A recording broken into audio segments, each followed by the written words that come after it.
கொடுத்துட்டான், லைஃப் ஃபோர்ஸான விந்து சக்தியை கொடுத்துட்டான், பெண்களுக்கு சுரோனிதத்தை கொடுத்துட்டான், ஆப்போசிட் பாலினத்தின் மேல அட்ராக்ஷனையும் கொடுத்துட்டான்றக்கா ஜாலியா வாழ்ந்துகிட்டே இருப்பீங்களா? இல்ல இதெல்லாம் ஏன் பண்ணான்றத உணர்ந்து இந்த பிறப்பு மற்றும் இறப்பு எனக்கூடிய இந்த சுழற்சியை அறுக்க போறீங்களா?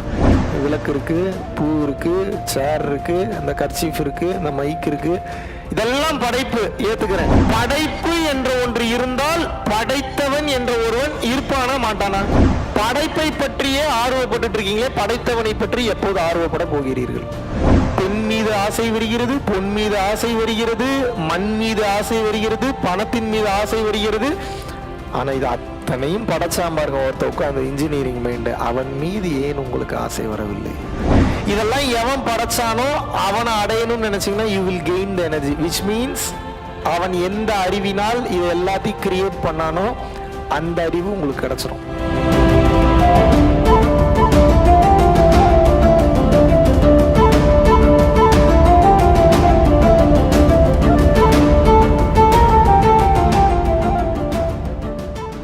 ஏப்ரல் 27 முதல் ஏப்ரல் 30 வரை 27, 28, 29, 30 2024 வருடமான இந்த வருடம் வந்து பாத்தீங்கன்னா கொடைக்கானல்ல பரம்பொருள் யோகம் தீட்சை நேரடியாகவோ இல்ல ஆன்லைன்லயோ தீட்சை பெற்றவர்கள் மட்டும்தான் இந்த 4 நாள் வகுப்புல வந்து கலந்து கொள்ள முடியும். இது வகுப்புன்னு சொல்றத விட ஒரு வாழ்க்கை முறைன்னு சொல்லலாம். இந்த 4 நாள் பரம்பொருள் வாழ்வியல் அப்படின்னக்கூடிய இந்த பர்டிகுலரான இந்த வகுப்புல வந்து பாத்தீங்க அப்படின்னா உங்களை குருவாகவே மாற்றுவதற்குண்டான முழு முயற்சியை வந்து நாங்கள் வந்து எடுக்க போகிறோம். ஸோ நீங்க நினைத்து கூட பார்க்க முடியாத அளவுக்கு இந்த உபதேசங்கள் இருக்கும். இதனால் வரைக்கும் யூடியூப்ல ஷேர் பண்ணாத பல ரகசியங்களை ரொம்ப வெளிப்படையா, ரொம்ப 1 to 1ல வந்து பாத்தீங்கன்னா உங்களுக்கு ரொம்ப அருமையா வந்து விளக்கம் கொடுக்க போறோம். எப்படி வாழணும், மனைவியை எப்படி பார்க்கணும், குழந்தைகளை எப்படி பார்க்கணும், கணவனை எப்படி பார்க்கணும், ஒரு நண்பனை எப்படி பார்க்கணும், ஒரு அரசு அதிகாரியை எப்படி பார்க்கணும், இவங்களெல்லாம் நமக்கு சாதகமாக நம் ஸ்பிரிச்சுவாலிட்டியில நம்ம டிராவல் பண்ணும்போதும் சரி, நம்ம இந்த பொருளியல் வாழ்க்கையில நம்ம டிராவல் பண்ணும்போதும் சரி, அருளும் பொருளும் எளிமையாக பெறுவது எப்படி அப்படின்னக்கூடிய பல விஷயங்களை உங்களோட இணைந்து பயணம் பண்ண போறோம். நிறைய விஷயங்களை நீங்க வெளிப்படையாக கேட்க போறீங்க, நானும் ரொம்ப வெளிப்படையா வந்து ஆன்சர் பண்ண போறேன். இந்த 4 நாட்கள் உங்களை வச்சு செஞ்சு அனுப்புறது தான் வேலை. பரம்பொருள் யோகம் தீட்சை பெற்றவர்கள் நேரடியாகவோ ஆன்லைன்லயோ வாங்கியிருந்தீங்கன்னா இம்மிடியேட்டா நமது கீழே உள்ள கான்டாக்ட் நம்பருக்கு கான்டாக்ட் பண்ணி உங்களது பெயரை முன்பதிவு செய்து கொள்ளுங்கள், பயன்பெறுங்கள். நினைத்து கூட பார்க்க முடியாத வாழ்க்கையை வாழ தொடங்குங்கள், இறைவனை உணரத் தொடங்குங்கள். எல்லாம் அல்ல பரம்பொருளாகிய இறைவன் உங்களுக்கு அனைத்து வளங்களையும் நலங்களையும் அருள வேண்டும் என்று கூறி விடைபெறுகிறேன். நன்றி, வணக்கம். சிம்பிளிஃபைடா சில விஷயங்களை சொல்லி புரிய வைக்கணும்னு நினைக்கிறேன். நல்லா புரிஞ்சுக்கங்க. இப்போ நீங்க பிறந்திருக்கீங்க, படார்னு குதிச்சிட்டீங்களா வானத்துல இருந்து?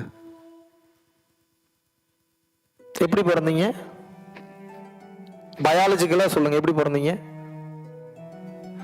ஒரு தாயும் ஒரு தந்தையும் இணையும் போது, அவர்கள் கலப்பில் ஈடுபடும் போது, அந்த கலப்பில் ஒரு ஆணிடமிருந்து வந்த விந்து சக்தியானது ஒரு பெண்ணினுடைய யோனி வழியாக சென்று அது ஸ்விம் பண்ணி பல லட்சம் பல கோடி ஸ்பெர்ம்ஸ் விந்தணுக்கள், அதாவது உயிர் சக்தி பெற்ற உயிர் ஜீவன்கள், அது விந்து இல்ல, அது உயிர் ஜீவன், ஒவ்வொன்றும் உயிர், ஒவ்வொன்றும் ஒவ்வொரு உடல், ஒவ்வொன்றும் ஒவ்வொரு உயிர், அது ஸ்விம் பண்ணி போய் பல கோடி விந்தணுக்களில் ஒரே ஒரு விந்தணு மட்டும் என்ன பண்ணுச்சு அப்படின்னா, தாயினுடைய அந்த கருவறைக்குள் இருக்கக்கூடிய அந்த எக்கை துளையிட்டு கொண்டு உள்ளே செல்கின்றது. அந்த ஒரு ஸ்பெர்ம் உள்ள போனோடனே படார்னு அந்த எக்கு மூடிக்கும். மூடினோடனே மீதி எல்லா ஸ்பெர்மும் இறந்துரும். எப்படிப்பட்ட ஒரு படைப்பு பாருங்க.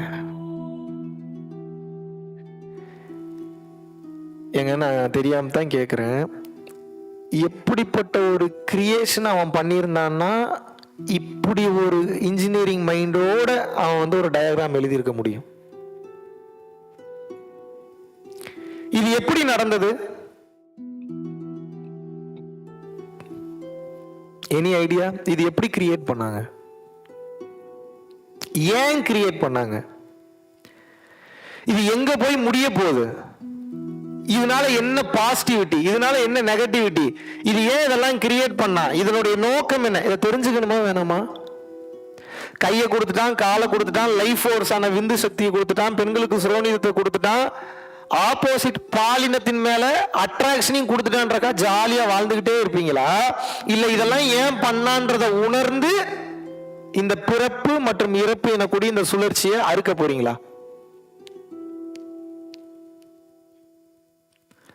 படைப்பு என்ற ஒன்று இருக்கிறது, ஏத்துக்கிறீங்களா இல்லையா? அனைத்தும் படைப்பு தான். இந்த பாருங்க, இந்த போட்டோ இருக்கு, விளக்கு இருக்கு, பூ இருக்கு, சேர் இருக்கு, அந்த கர்ச்சீஃப் இருக்கு, இந்த மைக் இருக்கு, இதெல்லாம் படைப்பு, ஏத்துக்கிறேன். படைப்பு என்ற ஒன்று இருந்தால் படைத்தவன் என்ற ஒருவன் இருப்பானா மாட்டானா? படைப்பை பற்றியே ஆர்வப்பட்டு இருக்கீங்களே, படைத்தவனை பற்றி எப்போது ஆர்வப்பட போகிறீர்கள்?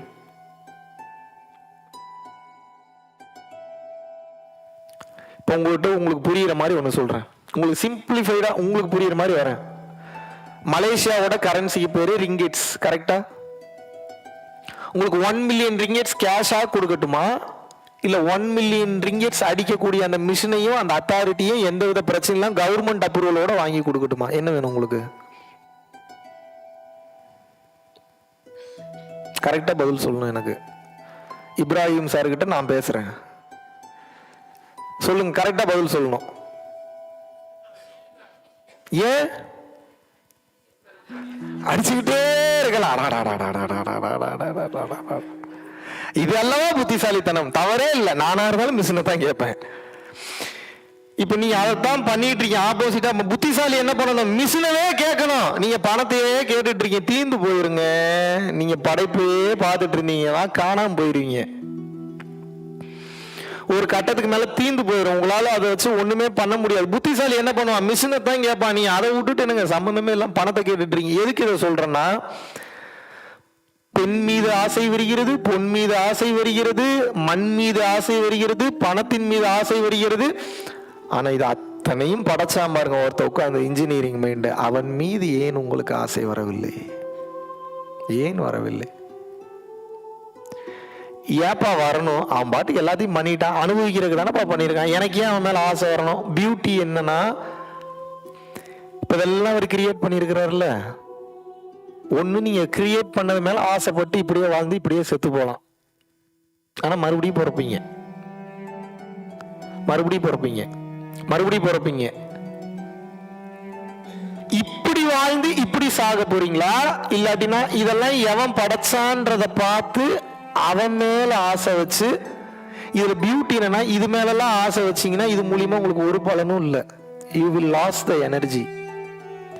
இதெல்லாம் எவன் படைச்சானோ அவனை அடையணும்னு நினைச்சீங்கன்னா you will gain the energy, which means அவன் எந்த அறிவினால் இது எல்லாத்தையும் கிரியேட் பண்ணானோ அந்த அறிவு உங்களுக்கு கிடைச்சிடும். ஏதாவது புரிஞ்சுக்க முடியுதா நான் சொல்றது? புரியுற மாதிரி சொல்றேன். இப்போ ஃப்ளைட் ஓடணும்னு ஆசையா இருக்கு. ஒரு நல்ல ஒரு HAL மாதிரி ஒரு நல்ல கம்பெனியில் போய் ஒரு லைசன்ஸ்க்காக போய் நீ ஜாயின் பண்ணுறீங்க அப்படின்னா, கொஞ்ச நாள் அந்த ஃப்ளைட்டை பற்றி கற்றுக்க முடியுமா முடியாதா? அவங்களால முடியுமா முடியாதாங்க? 200% முடியும். ஒரு ஃப்ளைட்டு கிட்ட போனால் ஃப்ளைட்டை பற்றி கற்றுக்கலாம். இந்த ஃப்ளைட்டில் இருந்து அத்தனை பொருள்களையும் படைச்சவன்னு ஒருத்தர் இருக்கான், அவங்கிட்ட போனால் எதை பற்றி கற்றுக்கலாம்?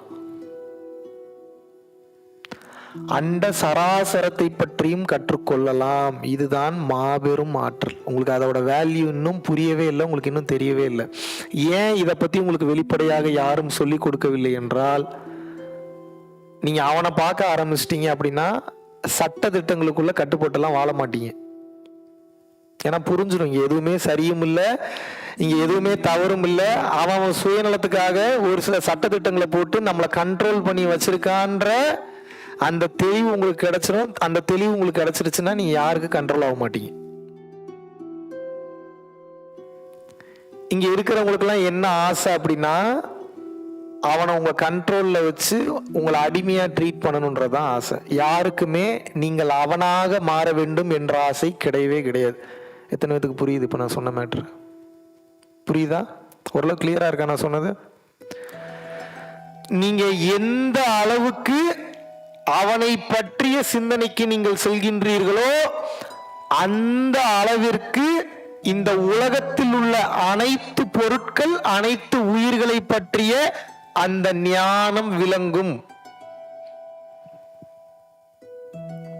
எப்போ உங்களுக்கு அவன் மேல ஆர்வம் இல்லாம இந்த பொருட்கள் மேல ஆர்வம் இருக்கோ, அப்ப இந்த பொருளை பத்தி மட்டும்தான் தெரியும். இதை தாண்டி உங்களால் யோசிக்கவும் முடியாது. முதுமை வந்து உயிரை விடும்போது மீண்டும் அடுத்த பிறவி பிறப்பீங்க. எதுக்கு பிறப்பீங்கன்னா மீண்டும் இறைவனை அடைவதற்காக பிறப்பீங்க. இதுதான் இப்ப நடக்கல. பல்லாயிரம் வருடங்களாக உங்களுக்கு இதுதான் மாத்தி மாத்தி நடந்துட்டு இருக்கு. இந்த லூப்ல சிக்கிக்கிட்டீங்க நீங்க. உங்களுக்கு தெரிய மாட்டீங்க இந்த லூப்ல இருந்து எப்படி மீண்டும் வெளியே வருவது என்ற புரிதல் உங்களுக்கு சுத்தமாக இல்லை, கொஞ்சம் கூட கிடையாது. நான் ஏன் இவ்வளவு கிளியரா இவ்வளவு வெளிப்படையா நான் சொல்றேன் அப்படின்னா, தெளிவாக நீங்கள் புரிந்து கொள்ள வேண்டும். இந்த மனிதன் இந்த உலகத்தில் பிறந்ததற்குண்டான ஒரு மாபெரும் நோக்கம், ஒரு மாபெரும் காரணம் என்னன்னு கேட்டீங்கன்னா, நீங்கள் இறைவனை அடைய வேண்டும். உங்களுக்கு இங்க வேற ஒரு வேலையும் கிடையாது.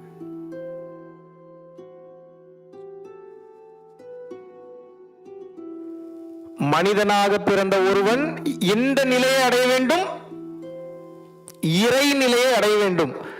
இறை நிலையை அடைவதை விட்டுவிட்டு வேறு எந்த நிலையை நீங்கள் அடைந்தீர்கள் என்றாலும் மீண்டும் மனிதனாக பிறப்பீர்கள். மீண்டும் வலி வேதனைகள் வரும். மீண்டும் கஷ்டம் மற்றும் நஷ்டங்களுக்கு உட்படுத்தப்பட்டு உங்களது உயிரை மிகவும் கொடூரமாக வலி வேதனையுடன் விடுவீர்கள். இதுதான் நடக்கும்.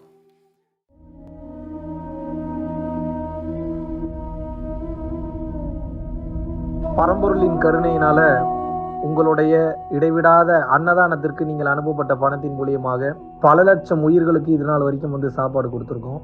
ஸோ கொரோனால இருந்து ஆரம்பிச்சு ஒரு நாள் கூட விடாம பல உயிர்களுக்கு வஸ்திர தானங்களாக இருக்கட்டும், படிக்க முடியாதவங்களுக்கு கல்வித்தொகை கட்ட முடிய விஷயங்களாக இருக்கட்டும், இல்லை ஸ்போர்ட்ஸ் ரீதியாக விளையாடக்கூடிய நல்ல மாணவர்களை அனுப்பி வைக்கக்கூடிய விஷயங்களாக இருக்கட்டும், அதை தொடர்ந்து பார்த்தீங்கன்னா ரெகுலராக மந்த்லி பேசிஸில் ஏழை குழந்தைகளுக்கு க்ரோசரிஸ் கொடுக்கறதாக இருக்கட்டும், இல்லை அவங்களுக்கு பார்த்தீங்கன்னா சேம் அவங்க விருப்பப்படுறவங்களுக்கு வீட்டு துணிமணிகள், வீட்டுக்கு தேவைப்படக்கூடிய மற்ற பொருட்கள் வாங்கி கொடுக்கறதாக இருக்கட்டும், எல்லா உதவிகளும் பார்த்தீங்கன்னா உங்களோட உதவினால தான் போயிட்டு இருக்கு. சாது சிதம்பர சுவாமிகள் வளநாட்டார் ஒரு வார்த்தை சொல்லுவார், பசித்தோர் முகம்பார் பரம்பொருள் அருள் கிட்டும் அப்படின்னு சொல்லுவாரு. வள்ளல் பெருமானும் ஜீவகாருண்யம் உள்ள சம்சாரிகளுக்கு எப்பேற்பட்ட சூழ்நிலையிலும் பார்த்தீங்கன்னா அவங்களோட லாபம் தடைபடாது, தொழில் பிரச்சனைகள் நிவர்த்தியாகும், அதை தொடர்ந்து வாழ்க்கையில குடும்ப பிரச்சனைகள் விலகும், அதுபோக குழந்தை சம்பந்தமான பிரச்சனைகள் எதுவாக இருந்தாலும் இந்த அன்னதானத்திற்காக நீங்கள் செய்யக்கூடிய ஒவ்வொரு ரூபாயும் அது உங்களுக்கு நிச்சயமாக புண்ணியமாக சேரும். புண்ணியத்தை கடந்த நிலையில் முக்தி பாதைக்கும் அது நிச்சயமாக உங்களை வழிநடத்தும். அதனால விருப்பப்படுறவங்க நம்மளுடைய பரம்பொருள் அறக்கட்டளையினுடைய சேரிட்டி ஆக்டிவிட்டீஸ்க்கு தங்களுடைய விருப்பப்படக்கூடிய நன்கொடையை கீழே உள்ள டெஸ்கிரிப்ஷன்ல இருக்கக்கூடிய அக்கௌண்ட் நம்பருக்கு செலுத்தலாம். இதற்குண்டான அந்த அருளை சித்தர்கள் உங்களுக்கும் உங்கள் குடும்பத்தாருக்கும் வழங்க வேண்டுகிறேன். குருவின் பரிபூர்ண அருளாசிகள். குரு கடாட்சம்.